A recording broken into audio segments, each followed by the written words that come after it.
гарч зураагүй.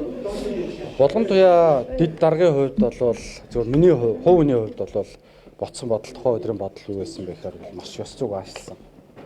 Бид нар үндсэн хуулиа мөрдөж ажиллахад үүрэгтэй. Бид нар Монгол улсын их хурлын гишүүнээр тангараг өргөхдөө үндсэн хуулийн дээр гараад авч чад бид нар тангараг өргөдөг. Аль нэг тал гэдэг зүйлийг бид нар өнөөдөр ярмаагүй байгаа юм. Нэг үлгэрт.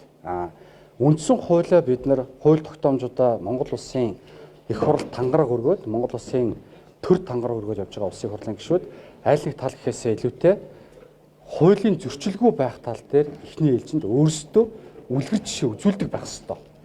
Тийм учраас тухайн үеийн эрдсэнд бол би бас орохгүй гэдгийг ч мэдчихсэн.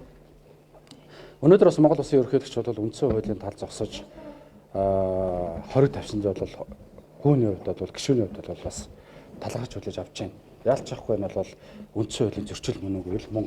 Дээрэс нь процессын бас нэг алдаа буюу эрдцтэй холбоотой асуудал дээр хориг тавьсан явдал байлаа.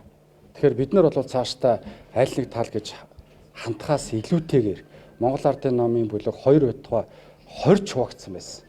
Бид нар бүх тангараг өргөсөн улсын хурлын гишүүд үндсэн хуулийнхаа талд бат зогсдог байх ёстой. Парламентын засаглалынхаа талд бат зогсдог байх ёстой. Цаашдаа аль нэгэн парламентын чуулганыг удирдах байгаа альва этгээд парламентыг сулруулах үг үсэг хэлдэггүй байх ёстой. Парламентын засаглал руугаа өөрөө дайрдаггүй байх ёстой. Аль нэг талыг бүр итгэхийлэн дэмжиж чичирч үндсэн хуулийг зөрчих юм үйлдэлийг цаашдаа гаргадаг байж болохгүй гэдэг юм үндсэн зарчим дээр сурамж аваасаа гэж хүсэж байгаа. Эртний асуудал ярьж байгаа бол улсын хурлын даргаыг огцруулсан бас адилхан үндсэн хууль зөрчиж байгаа асуудал биш үү? Тухайн өдөр хүрэлцээ асуудал. Процессын хувьд хориг тавигдсан. Улсын хурал дээр тухайн өдөр хилцэгдсэн асуудлууд бол эрц 16-ны өдрийн эрцээр явсан. Энэ нь өөрөө улсын хурлын чуулганы дэгийн тухай хууль зөрчсөн гэж үзэж байгаа процессыг танилцуулсан шүү дээ. Тэгэхээр тухайн өдрийн хилцсэн бүх асуудлууд дээр жишээ нь ерөнхийлөгч өөрөө хориг тавьсан учраас ялангуяа засгийн газрын огцруулах асуудал дээр хориг тавьсан учраас улсын хурал бол Монгол улсын ерөнхийлөгчийн хоргийг хүлээж авахтаар асуудлуудыг шийдвэрлэх болов гэж харж байна. Дээрэс нь бол үндсэн хуулийн цэц 3 дахь өдөр хуралдана гэж ойлгож байгаа. За би буруу ойлгосон байж магадгүй. Гэхдээ дунд судлалын хуралдаан гэж ойлгосон. Гэтэл их судлалын хуралдаан гэж байгаа шүү дээ. Их судлалын хуралдаан хилцээд 3 дахь өдөр асуудлуудаа шийдвэрлэх тусвал тэгэл шийдвэрлэгдэх ёстой байх. Монгол улсын ерөнхийлөгч үндсэн хуулийн цэцгийн их судлалын хуралдааныг хүлээгээд чимээгүй байж болох эрх байсан үгүй л байсан.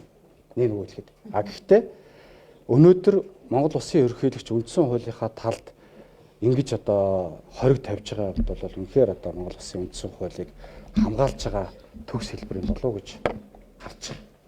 Танаар далин дээр ч гарын үсэг зураагүй гэж юм жаа. Сүүлийн өдөр улсын хурлын даргаыг огцруулах гарын үсэг зурсан байсан. Энэ дээр ямар нэгэн ташаа мэдээлэл харсан байна. Би ямар ч гарын үсэг зураагүй.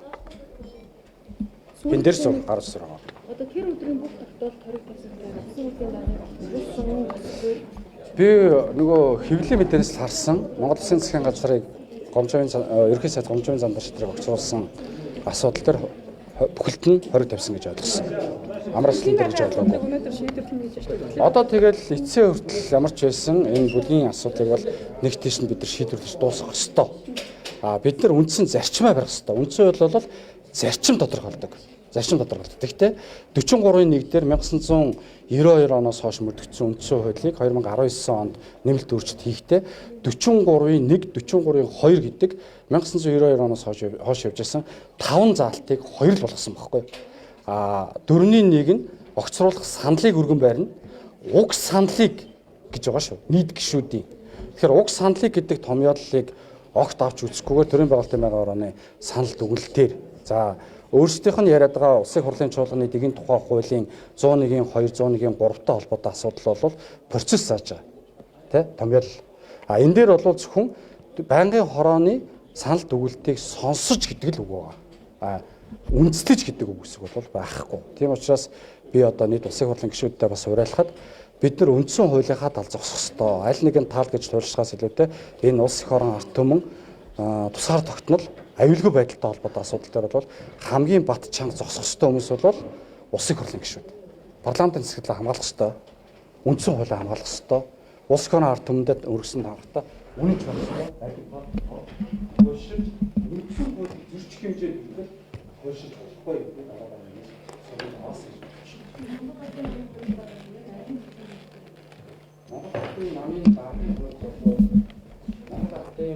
Намын бүлгийн даргын хувьд одоогоор эцэслэн шийдвэрлэгдээгүй л гэж би харж байгаа. Одоо бол энэ асуудлууд эцэлэгдэн шийдвэрлэгдэх ёстой. Бүлгийн нийт гишүүдийн олонх нь хуралдаж Бачаргал даргаыг бол Бачаргал Усыг хурлын гишүүнийг бол даргаараа сонгосон. За өнөөдөр та бүхэн маань анзаарсан бол Батэрдэн гишүүн, Бачаргал гишүүн хоёулаа одоо эндэрт гэдэг юм одоо хамгийн дээд хэсэгт сууж штэ. Тэгэхээр бид нэр Монгол Ардын нам дүрмтэй, Монгол Ардын намын бүлэг бас дүрмтэй, Монгол улс үндсэн хуультай бид нар бол зарчмаа барьж явах хэрэгтэй. Тэгэхээр нэгэн хүнийг дагаж ихээс илүүтэй зарчмыг барих нь бол өнөөдөр Улсын хурлын гишүүдийн хувьд бол хамгийн алсын хараатай зөв шийдвэр гэж би харж байна. Бүлгийн хурлын өглөө 10 цагаас болчихсон. Одоо 12 цаг яа бүлэг бүлэхгүй байгаа юм биш. Санхүү гэдэг.